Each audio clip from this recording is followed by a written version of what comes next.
경찰은 미국의 신혼 남성이 총에 맞아 숨졌다고 아내에게 연락을 합니다. 그런데요, 누구도 예상하지 못했던 속임수와 배신으로 놀라운 반전의 사건입니다. 아내는 남편의 몰락을 위해 감옥에 보내는 계획을 세우고 청부살인까지 합니다. 완전 범죄를 꿈꾸던 그녀는 어떻게 되었을까요? 끝까지 보시면 그녀의 사악한 방법과 음모에 놀라게 될 것입니다. 자극적인 내용은 자막이 없는 점을 이해해 주시길 바랍니다. 구독과 좋아요 부탁드립니다.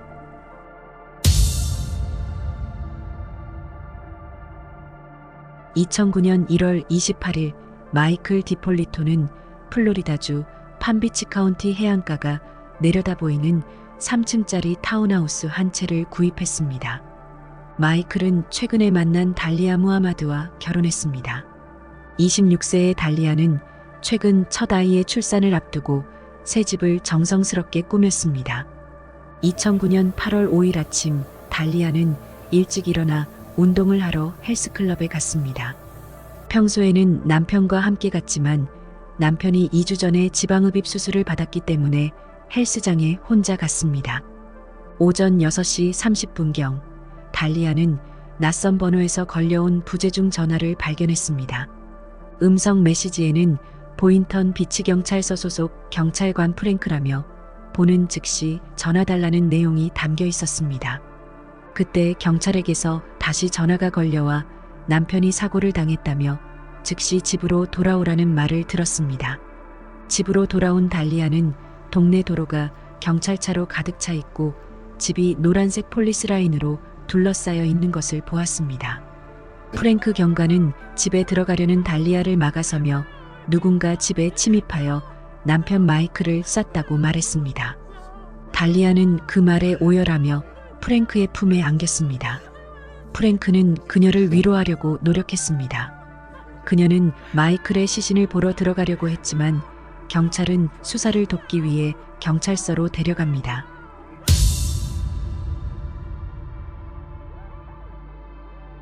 마이클은 1970년 펜실베이니아주 필라델피아에서 태어났습니다.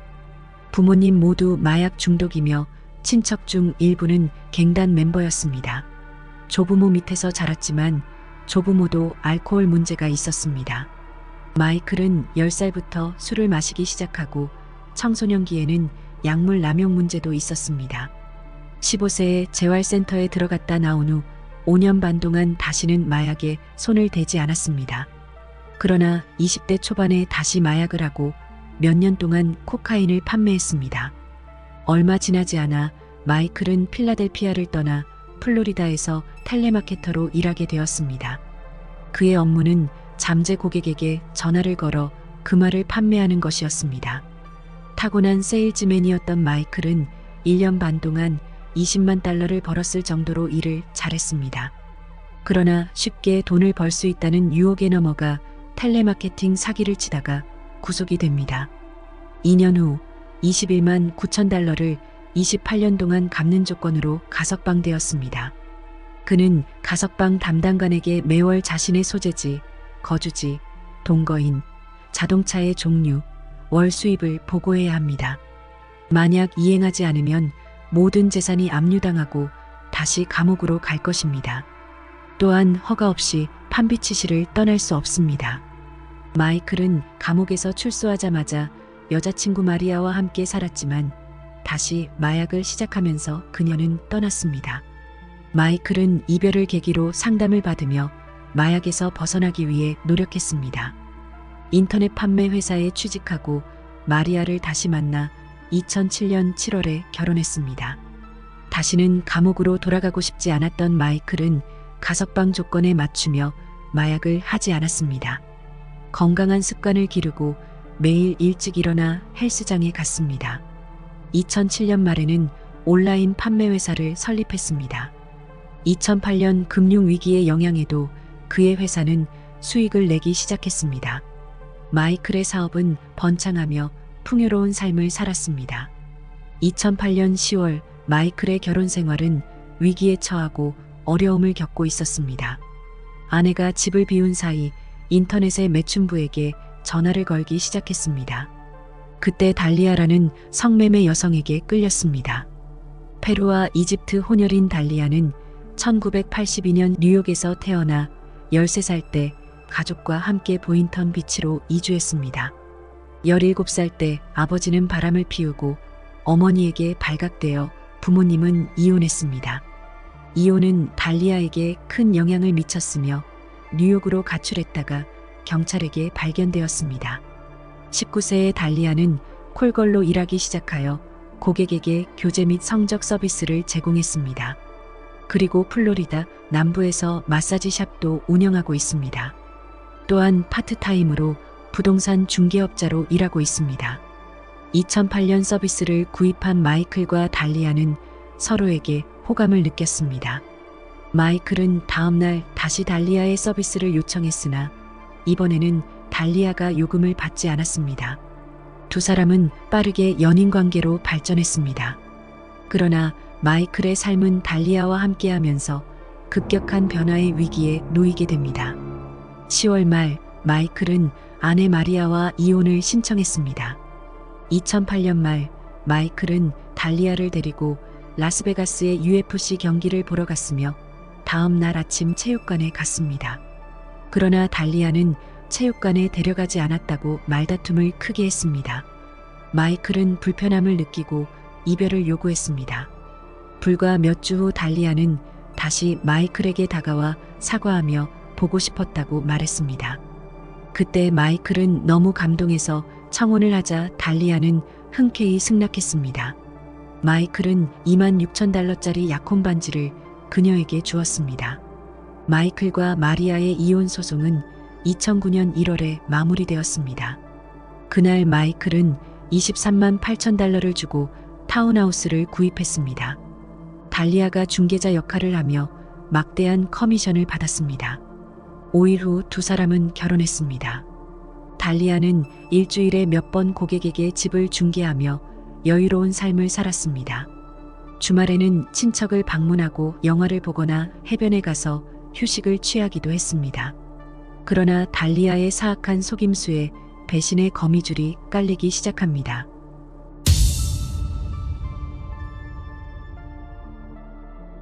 마이클은 가석방의 굴레에서 완전히 벗어나고 싶었습니다. 변호사를 고용하고 가석방 조건 변경 협상에 성공했습니다. 배상금을 일시불로 지불하면 완전한 자유를 얻을 수 있습니다. 그동안 배상금의 일부를 갚아 $19만 1,000의 미납금을 남겼습니다. 달리아는 마이클을 돕는다면서 마이클이 달리아에게 $10만 주면 나머지 $9만 1,000를 자신의 돈으로 채워 송금하겠다고 말했습니다. 마이클은 매우 감동하며 $10만 달리아에게 송금했습니다. 달리아는 마이클의 변호사에게 $19만 1,000를 송금했다고 말했지만 이상하게도 변호사는 계속해서 돈을 받지 못했다고 말했습니다. 마이클은 달리아에게 물었으나 처음에는 송금이 반환되었다고 하다가 변호사가 돈을 훔친 것 같다고 말합니다. 어이없는 마이클은 분노하며 3주 동안 문제를 해결하라고 했습니다. 2009년 3월 12일 가석방 담당관은 마이클이 집에서 스테로이드와 엑스터시를 판매하고 있다는 익명의 제보 전화를 3통이나 받았습니다. 경찰은 마이클의 집을 수색했지만 아무것도 발견하지 못했습니다. 그런데요, 몰래 신고한 사람이 바로 달리아입니다. 그녀는 마이클을 다시 감옥에 보내고 전 재산을 통째로 뺏기 위해서입니다. 4일 후 경찰은 고급 호텔 주차장에서 마약이 거래되고 있다는 익명의 제보를 여성으로부터 또다시 받았습니다. 경찰이 확인한 결과 그 차는 달리아를 데리고 호텔에서 주말을 보내고 있는 마이클의 소유입니다. 경찰은 그의 차를 수색했지만 수상한 점을 발견하지 못했습니다. 다음 날 마이클은 주유소에 갔을 때 주유 커넥터에 작은 마약 봉지가 꽂혀 있는 것을 발견합니다. 누군가가 자신을 모함한다고 의심하기 시작했습니다. 또한 마이클의 변호사는 아직도 돈을 받지 못했습니다. 마이클은 달리아에게 화를 내며 헤어지자고 했습니다. 달리아는 사기를 당했다고 변명하며 부동산 중개로 번 돈이 입금되면 마이클에게 갚을 것이라고 말했습니다. 나중에 밝혀졌지만 10만 달러는 그녀가 수년 전에 저지른 사기 혐의로 유죄 판결을 받은 피해자들에게 지불했던 것입니다. 그러나 마이클은 그녀의 말을 믿기로 합니다. 보름 뒤 경찰은 쇼핑을 하고 있는 마이클의 자동차에 마약이 숨겨져 있다는 익명의 신고를 또다시 받았습니다. 이번에는 경찰견이 스페어 타이어에서 소량의 코카인을 발견했습니다. 플로리다에서 코카인 소지는 중범죄이며 마이클은 가석방 위반으로 감옥에 가야 합니다. 그는 6년 동안 마약을 만져본 적이 없으며 차에 코카인이 있는지 전혀 몰랐다고 말했습니다. 경찰은 마약의 양이 판매하기에 충분하지 않고 직접 했다면 접근하기 어려운 곳에 두지 않았을 것이라며 그의 말을 믿었습니다. 위기는 피했지만 마이클은 불안과 두려움으로 빨리 가석방에서 벗어나고 싶었습니다. 마이클의 삶이 계속해서 혼란에 빠졌을 때 달리아가 엮은 속임수의 그물은 더욱 치밀해집니다. 다음 날 달리아는 마이클에게 에릭이라는 남성의 이름으로 된 19만 $1,000의 현금 수표를 건넸습니다. 달리아에 따르면 에릭은 부동산 중개인 동료의 남편이며 제3자가 이 돈을 마이클에게 돌려주어야 한다고 말합니다. 합리적으로 들리지는 않았지만 마이클은 별다른 생각 없이 돈을 돌려받게 되어 기뻤습니다. 두 사람이 수표를 변호사에게 가져갔지만 달리아는 수표를 꺼내면서 눈물을 흘렸습니다. 그녀는 마이클이 자신을 불신했다며 먼저 9만 $1,000를 자신에게 돌려주면 19만 $1,000 수표를 주겠다고 말합니다. 보상금을 지불하고 자유의 몸이 되고 싶은 그는 집에 가면 돈을 주겠다고 했지만 달리아의 태도는 단호했습니다. 마이클은 현금을 가져와 그녀에게 돈을 줄 수밖에 없었습니다. 달리아는 변호사에게 수표를 건네고 자리를 떠납니다. 그러나 변호사는 수표가 19만 $1,000가 아니라 191달러라는 사실을 알게 됩니다. 마이클은 화가 나서 그녀에게 추궁했지만 수표는 에릭이 쓴 것이고 자신은 몰랐다고 둘러댔습니다. 달리아는 자신이 진실을 말하고 있다는 것을 증명하기 위해 에릭의 전화번호를 알려주며 직접 물어보라고 말했습니다. 에릭은 달리아를 사기로부터 보호하고 있으며 9만 $1,000와 5만 달러를 보내주면 자신이 5만 달러를 빌려주겠다고 합니다. 다음 날 4월 1일 합의금을 빨리 갚고 싶어 안달이 난 마이클은 에릭에게 9만 $1,000와 5만 달러를 건네주었습니다. 그러나 변호사를 찾아갔을 때 너무 어처구니 없다며 다른 변호사를 추천하고 업무를 중단하겠다고 말합니다. 마이클은 수표를 다시 작성하기 위해 에릭에게 연락했지만 에릭은 사라졌습니다. 마이클은 달리아에게 준 10만 달러와 에릭에게 준 9만 $1,000와 5만 달러까지 총 24만 $1,000를 사기당한 것입니다. 그러나 두 사람이 밤새 다투고 달리아를 폭행하는 것을 봤다는 익명의 신고 때문에 경찰이 출동했습니다. 경찰은 두 사람을 조사했으나 돈 문제로 다툼이 있었지만 폭행의 흔적을 발견하지 못했습니다. 자유에 대한 그의 꿈은 산산조각이 났으며 속임수의 그물은 더욱 얼거매고 위협하며 꼬일 때마다 더 많은 위험과 불확실성을 가져왔습니다.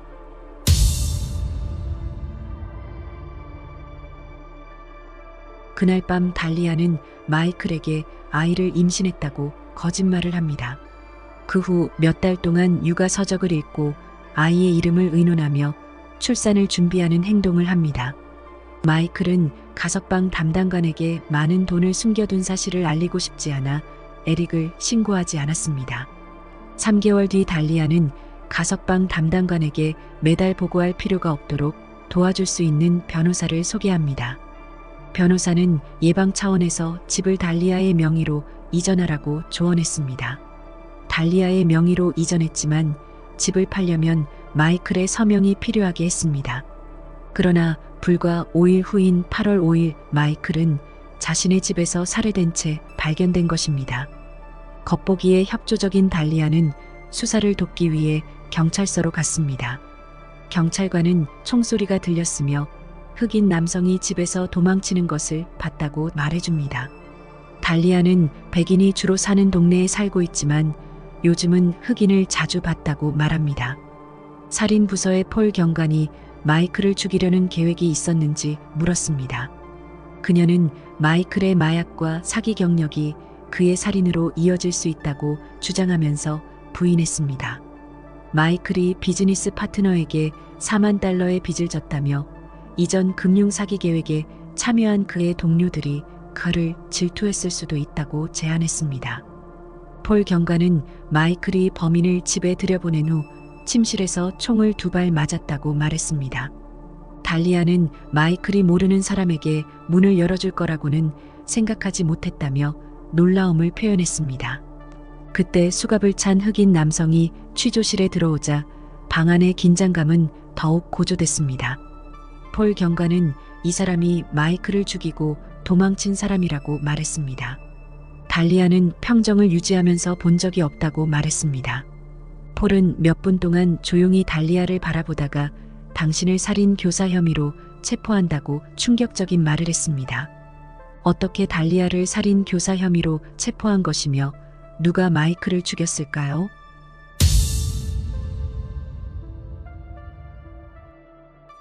조사가 진행되면서 달리아가 마이클의 몰락을 세심하게 계획했다는 것이 분명해졌습니다.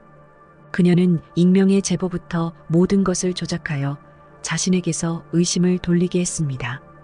지난 8년 동안 달리아는 편의점 주인 무하마드와 친밀한 관계를 유지해 왔습니다. 2009년 2월 달리아는 마이클과 결혼한 후 무하마드와 헤어집니다. 지난 3월 17일 달리아는 무하마드에게 다시 연락하며 남편에게 학대를 당했다고 울면서 호소했습니다. 다음 날 달리아는 무하마드를 또다시 만나 마이클에게 사기친 돈으로 3만 8천 달러짜리 랜드로버를 구입해 선물했습니다. 3월 말 달리아와 무하마드는 사촌이 운영하는 옷가게에서 다시 만났습니다. 이 가게는 범죄 조직 와일드벅스가 자주 드나드는 곳이었습니다. 달리아는 누군가가 남편을 죽였으면 좋겠다는 절박함을 큰 소리로 표현하며 상당한 보상을 약속했습니다. 일부 갱단원은 그녀의 말을 듣고 도와주겠다고 했습니다. 달리아는 갱단원을 마이클의 타운하우스로 데려갔습니다. 그러나 많은 카메라와 경보 시스템을 보고 어렵다고 말합니다. 무하마드는 달리아가 준 차를 팔아서 딸과 함께 이스라엘로 여행을 떠났습니다. 6월 20일 여행에서 돌아왔을 때 달리아를 다시 만났습니다. 그녀는 마이클의 차에 마약을 감추고 마이클을 투옥시키려는 시도가 실패했다고 고백했습니다. 또한 마이클의 타운하우스를 자신의 명의로 이전하도록 속였다고 말했습니다. 7월 31일 달리아와 무하마드는 차 안에서 다시 만나 남편을 죽여달라고 말했지만 무하마드는 거부했습니다.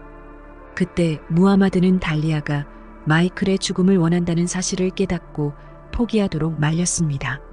다음 날 무하마드는 차 안에서 달리아를 다시 만났습니다. 무하마드는 왜 남편을 죽이고 싶어 하는지 물었으나 그녀는 돈과 관련된 것이 아니라고 말했습니다. 그녀의 결심을 알아차린 무하마드는 전문 암살자를 소개해줬습니다. 암살자는 마이클의 사진과 총값 1,200달러, 작업 완료 시 2만 달러를 요구했습니다. 달리아는 살인이 8월 5일까지 완료되기를 바라면서 동의했습니다. 현금 1,200달러와 집과 마이클의 사진을 무하마드에게 건네주며 작업이 끝나면 2만 달러를 지불하겠다고 했습니다. 달리아의 치밀한 계획과 확고한 의지는 비극의 배신과 치명적인 살인으로 돌아올 수 없는 길이라는 것을 그녀는 모릅니다.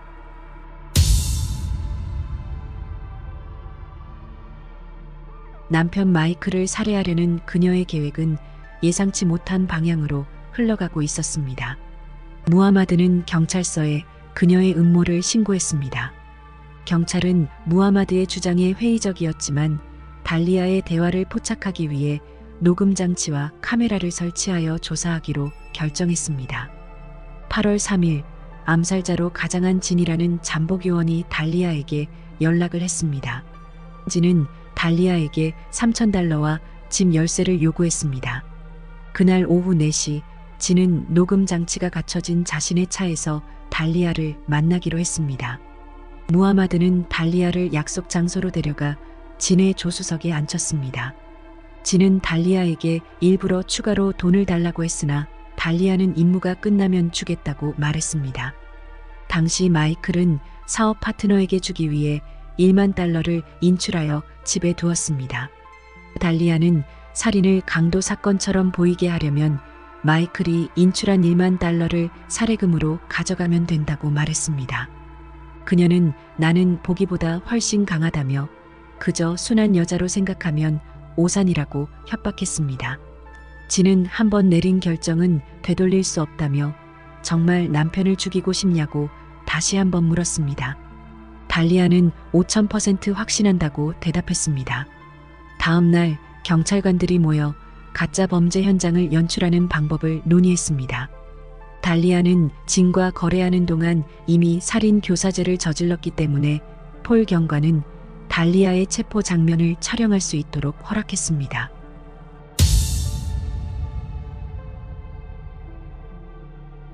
범행 당일 8월 5일 오전 6시 달리아는 헬스장에 가기 위해 집을 나섰습니다.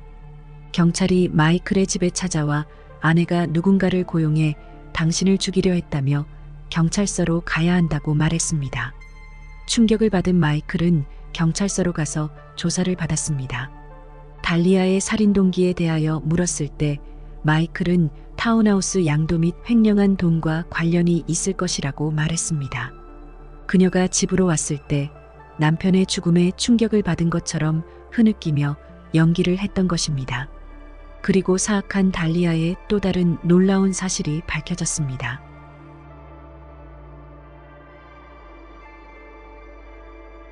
폴 경관은 신문실에서 달리아에게 당신의 모든 말과 행동이 녹음되었으며 살인 교사 혐의로 당신을 체포하고 증거가 많다고 말했습니다. 또한 남편은 살아있고 건강하다고 말해줍니다.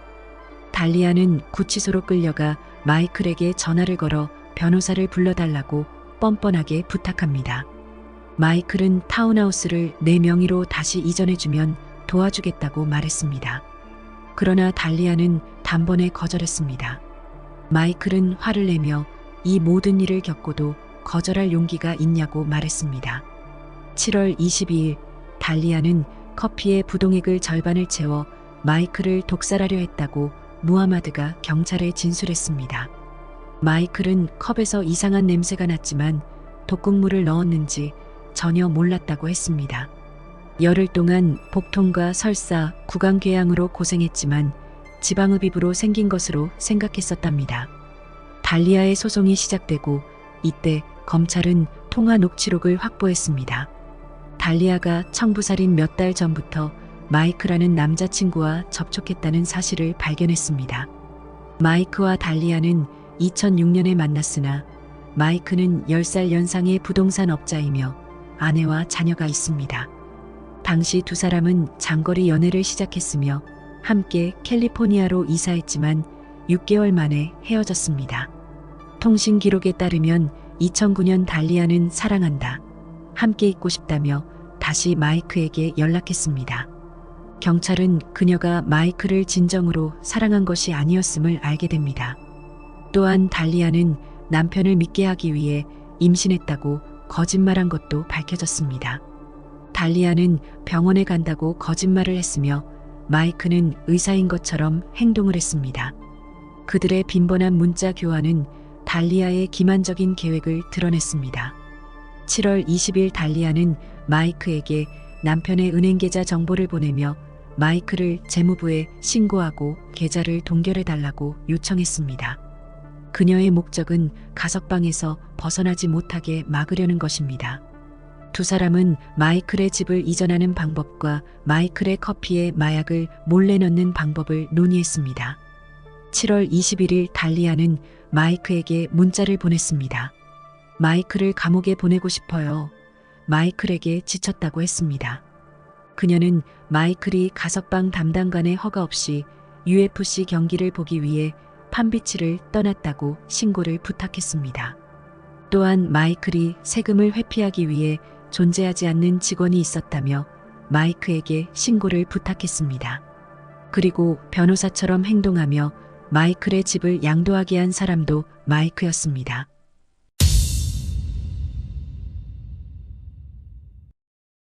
수사 결과 달리아의 범죄 증거는 압도적이었습니다. 그녀 자신의 말과 행동은 그녀의 악의적인 의도와 계산된 속임수를 분명하게 보여주었습니다.